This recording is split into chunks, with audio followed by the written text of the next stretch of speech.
terdapat dalam sistem lapisan OSI layer yang cukup memiliki peran penting adalah network layer.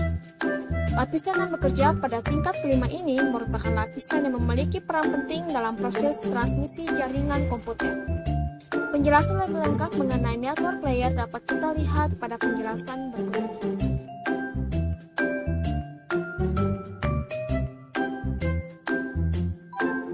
Pengertian network layer. Network layer atau jaringan komputer atau yang kita kenal dengan istilah lapisan jaringan merupakan salah satu bagian layer pada keseluruhan sistem OSI layer reference model yang terdiri dari 7 buah lapisan atau layer. Network layer adalah layer yang bekerja di antara data link layer dan transport layer, tergantung pada proses yang sedang berlangsung.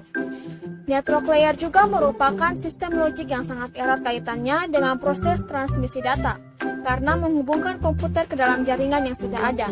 MAC address juga memiliki peran penting dalam lapisan ini, bersamaan dengan pendefinisian dari IP address atau Internet Protocol. Menentukan tujuan data pada sebuah jaringan. Sebuah data dan juga paket data tentu saja memiliki tujuan. Tujuan dari paket data tersebut adalah komputer lainnya yang juga sudah terhubung ke dalam jaringan. Untuk dapat menentukan komputer mana yang akan ditransmisikan paket datanya, maka network layer memiliki peran yang sangat penting. Network layer akan menentukan kemana sebuah paket data akan ditransmisikan sesuai dengan perintah yang sudah diberikan kepadanya. Yang berikutnya, mendefinisikan alamat IP. Untuk dapat menentukan komputer mana yang akan menjadi tujuan dan juga menerima paket data yang akan ditransmisikan, maka network layer kemudian akan mendefinisikan masing-masing alamat IP atau IP address. IP address merupakan sebuah alamat unik yang dimiliki oleh setiap komputer yang terhubung ke dalam suatu jaringan komputer. Dengan begitu, nantinya network layer akan lebih mudah menentukan tujuan dari paket data yang akan dikirimkan olehnya. IP address ini akan secara otomatis didefinisikan dan dicari oleh network layer sebagai alamat tujuan paket data tersebut. Selanjutnya yang ketiga, membuat header pada paket-paket data yang ada. Header diibaratkan sebagai sebuah judul pada paket data. Dengan adanya header ini, para paket data atau yang merupakan bagian dari fragmen dari sebuah data akan memiliki header tersendiri dan tidak akan terpecah belah. Misalnya, sebuah data bernama X akan dipecahkan ke dalam bentuk paket data dengan masing-masing header, misalnya X1, X2, X3, dan seterusnya.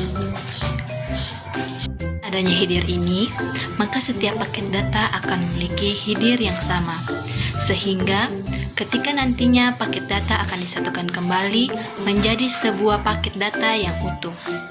Paket data tersebut dapat disatukan kembali dengan mudah dan bisa terdeteksi apabila paket data yang hilang ataupun mengalami kerusakan.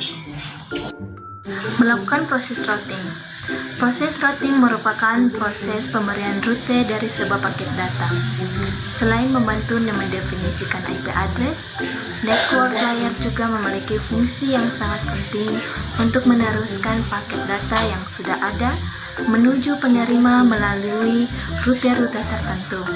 Namun demikian, rute-rute tersebut sudah terlebih dahulu didefinisikan melalui apa yang kita kenal dengan nama tabel routing.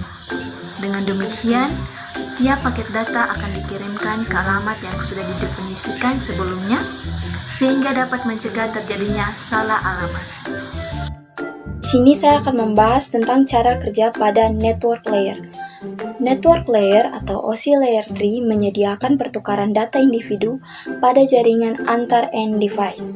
Layer 3 menggunakan 4 proses dasar yaitu addressing, encapsulation, routing, dan decapsulation. Yang pertama, addressing. Network layer harus menyediakan sebuah mekanisme pengelamatan end-device jika potongan data individu harus diarahkan ke sebuah alamat yang unik. Pada IPv4 network, jika alamat ditambahkan ke sebuah perangkat atau device, perangkat tersebut disebut sebagai host. Yang kedua, encapsulation. Network layer harus menyediakan enkapsulasi, tidak hanya perangkat yang harus diidentifikasi dengan sebuah alamat atau potongan individu. Network layer pada PDUs akan juga harus berisi alamat ini. Selama proses enkapsulasi layer 3 dan layer 4 PDU dan ditambahkan juga dengan sebuah layer 3 header atau label untuk menciptakan layer 3 PDU dan disebut sebagai paket. Pada saat paket dibuat, headernya harus berisi informasi lain seperti alamat host tujuan.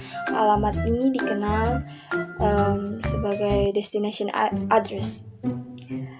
Layer 3 headers juga berisi alamat dari host asal yang disebut source address. Setelah network layer menyelesaikan proses enkapsulasinya, paket dikirim ke layer berikutnya yaitu data link layer untuk persiapan pengangkutan melalui medium. Yang ketiga yaitu routing. Network layer harus menyediakan layanan untuk mengarahkan paket ke host tujuan. Host sumber dan tujuan tidak selalu tersambung pada network yang sama, sehingga paket bisa saja melewati banyak jaringan yang berbeda. Sepanjang perjalanan, setiap paket harus diarahkan sepanjang network untuk mencapai tujuan akhirnya. Intermediary device yang menghubungkan antara network disebut routers. Router berfungsi untuk memilih jalur dan mengarahkan paket ke tujuannya. Proses ini disebut routing. Selama routing melalui sebuah internet network, paket akan melewati intermediary device setiap rute di mana sebuah paket mencapai perangkat berikutnya yang disebut hop. Yang keempat yaitu decapsulation. Paket sampai pada host tujuan dan diproses pada layer ketiga. Host memeriksa alamat tujuan untuk memverifikasi bahwa paket yang dialamati untuk perangkat ini adalah alamat yang benar.